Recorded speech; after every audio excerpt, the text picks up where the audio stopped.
Hi again, I'm Ryan, your host of The Toast, and we're going to be talking about some Doctor Strange spoilers. Ooh, magic. So here we're going to talk about some plot points that bugged me, there are not many, and talk about some plot points and themes that stand out and deserve praise or questioning. Now for this, it's Doctor Strange, so I'm going to have to put on the cloak of levitation, and okay, so I had to staple this thing to the ground because the Cloak of Levitation really does live up to its name. That's a really bad joke, isn't it? Whatever, I'm gonna leave it in. No, I loved this movie, obviously, because I'm a huge Doctor Strange fan. So any gripes that I have are very, very minor. So the main question I had going into Doctor Strange was the time frame. So in the book, Strange studies for roughly 10 years to become a sorcerer, but in the movie, it happens right after Civil War. I mean, we know this from the phone call in his car about Rhodey breaking his back. Plus, before Strange's accident, we clearly see Avengers Tower in New York City. Now, the next film in the series, apart from Guardians of the Galaxy, which is a bit more removed,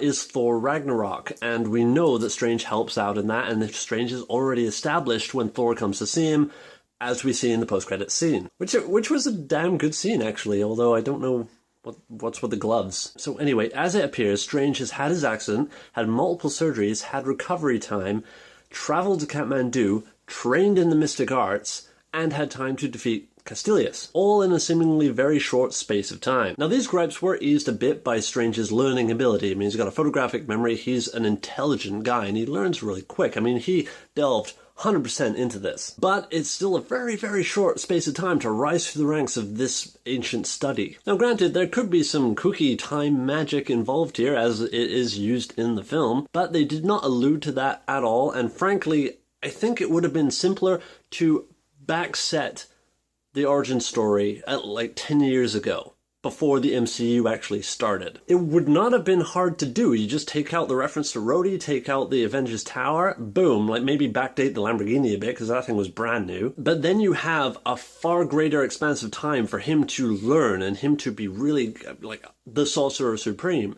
And it wouldn't affect any of the other movies. In fact, you could sprinkle in little tidbits of the other movies during his schooling, like, oh shit, there's an invasion on New York happening by aliens. Should we intervene? Then Wong or the Ancient One could be like, oh, we already are, and it's something that we never actually realized in Avengers, is that they were helping from behind the scenes. Maybe that's why all the aliens died Phantom Menace style, and maybe it wasn't because of the nuke, maybe it was because something mystical. Regardless, I'm not upset about it. I just think there was a missed opportunity for some more flushed out training and development, especially between Strange's relationship with Mordo, because we know, if you're familiar with the books, you know Mordo turns out to be a bad guy, and you could have really, really gelled this whole kind of brotherly, like, friendship going, and I think it would have been more tragic when he left that way. But otherwise, it's just like, there's Mordo. He's kind of a badass, but he's kind of surly. Again, maybe a missed opportunity there. Now, if it wasn't for the inclusion of the rest of the Marvel Cinematic Universe, this whole time problem wouldn't be a factor at all. I mean, you could watch the movie and easily assume that a lot of years have gone by while he's training. It's only because the other movies exist that now you have to force fit it in a certain time period. I guess the only other problem with that would be Castellius, because at the start of the movie he stole a page and then just kind of sat on his hands and hung around for a while until Strange got trained up. Then he decided to attack. He's a basic movie villain who only shows up when the plot needs him to show up. I really do feel like we needed more time with him to understand him, because there was something more there. He obviously has some issues, and there's a real painful backstory there, but Mads Mikkelsen never really gets the opportunity to create a memorable villain. Frankly, playing a more accomplished villain was achieved by Tilda Swinton and Ejiofor. They both had a really good way of acting that kept you confused whether are these the actions of an honest mentor, or are they actually hiding a more shady side? If you're familiar with the characters, you already know. I'm so happy that this movie included so much Wong.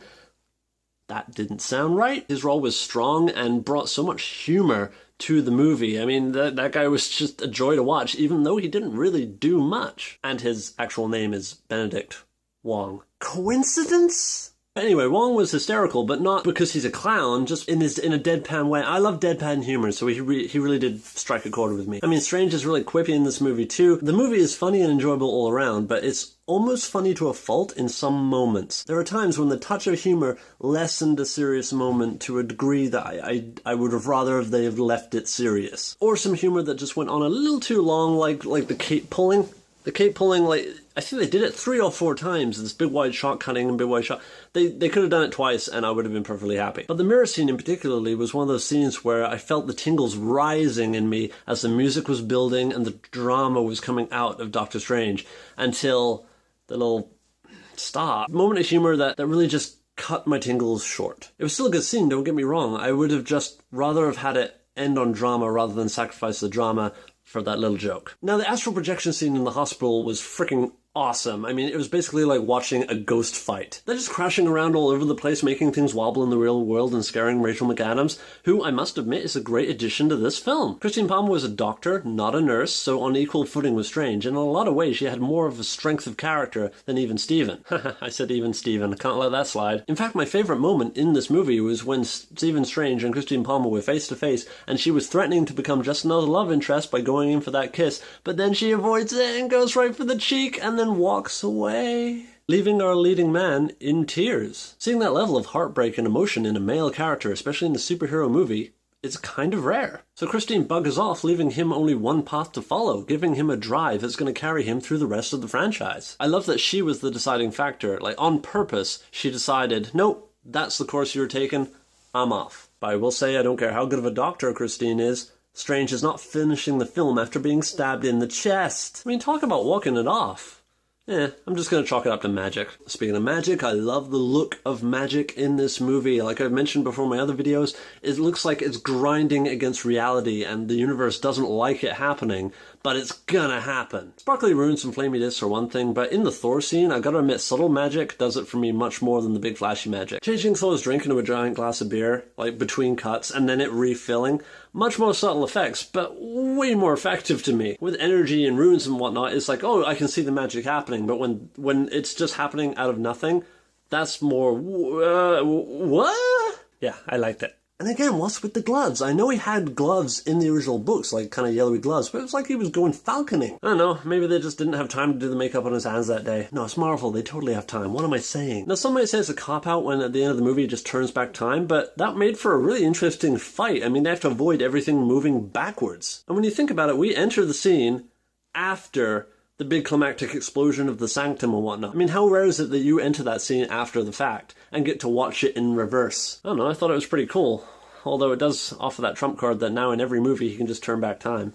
Well, I guess he has to be wearing the eye for that, with the Infinity Stone in it. So if Thanos gets a hold of the Infinity Stone, he won't have that and he won't be able to turn back time. Okay, it makes sense now. I just solved the plot of all these other movies. Speaking of more of the climax and the big bad villain, we got Dormammu looking, unfortunately, a bit too much like a big CG beastie, but the whole premise of a being who is unfamiliar with the concept of time, and then Doctor Strange coming in with time to confuse him and make this bargain, that's really good idea. And it was one hell of a showcase for showing how Strange has now become selfless and is prepared to sacrifice himself through eternity, dying over and over again to keep the Earth safe. From the start of this movie to the end of this movie, much like Iron Man, yes, I know, you really do see that shift in character and full arcing character development in one film, which really did pack in a lot of stuff for one movie. So much stuff that, in fact, it does leave you wanting more. You want a fully fleshed out Strange adventure now, especially now with Baron Mordo. Are we calling him Baron Mordo? It's never mentioned in the movie. His name's Carl, by the way. Carl Mordo. Anyway, with Mordo on the loose now, it definitely does leave something open for, I mean, is he going to hunt down sorcerers now? But I'm excited to see him again. He was a character with a lot of conviction and more so than the main villain. Anyway, good job Scott Derrickson for directing this movie. I really hope you bring us more Strange and we don't just get cameos in other movies from now on. And speaking of seeing more, if you want to see more from me, click away, and I will catch you next time. Cheers! I had a joke for the end of this video, and I don't remember what it was. I said I would do it later, and now I completely forgot what it was. Shit.